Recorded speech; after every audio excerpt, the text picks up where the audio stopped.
Kay lagi doon ay nagsulti nga balaan man gihapon na. Tanawa mo yun na. Hinumdumi nga dunay gihimo ang Dios nga mga butang nga balaan, pero doon na siya'y limitasyon. Ang kasal yes balaan, pero mas balaan ang adlaw igpapahulay kay maunit timaan sa imong pagkaminyo ngadto sa Dios.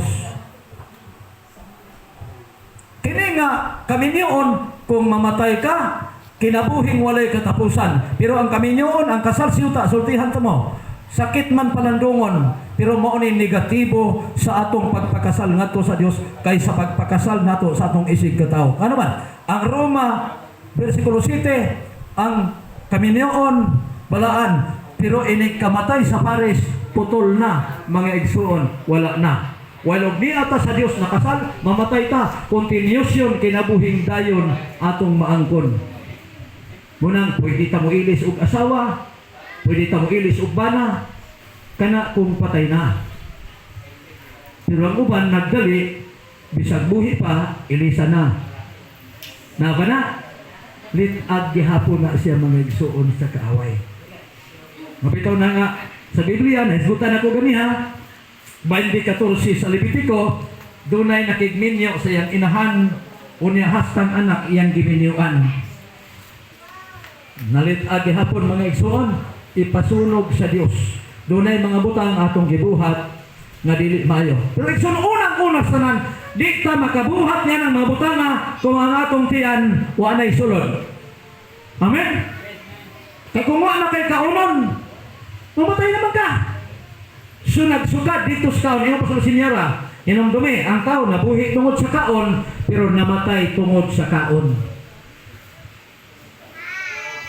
Unsa may lisod sa kaon mga igsuon? Ha? Bukid. Bukid ba? Kanang bukid no? Pero sa atong Kristohanon, ang lisod sa kaon, kung mukaon ta o wa gitugot sa Ginoo. Muna'y lisod sa kaon. 11, versikulo 9 sa Roma, na may Biblia, palihog ninyo basa.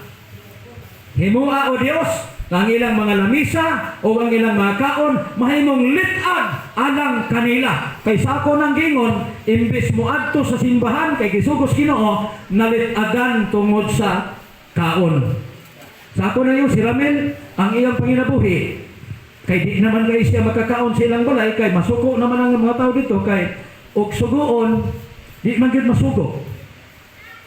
Pero kaon mag-una. Hinumduman ako kong lolo, matod pa niya daw, hinumdumin si Aaron, gisugo siyang papa. Daw Aaron, pagkuhay kahoy, ingos Aaron, di ko Aaron. Pagkuhay tubig, di ko Aaron. Tanang gisugo, di ko Aaron. Ang tatay na nalilihok, may naglungag, may nagluto, may naghukad. Dong Aaron, mangaon siya, mauron, kay lingkuron.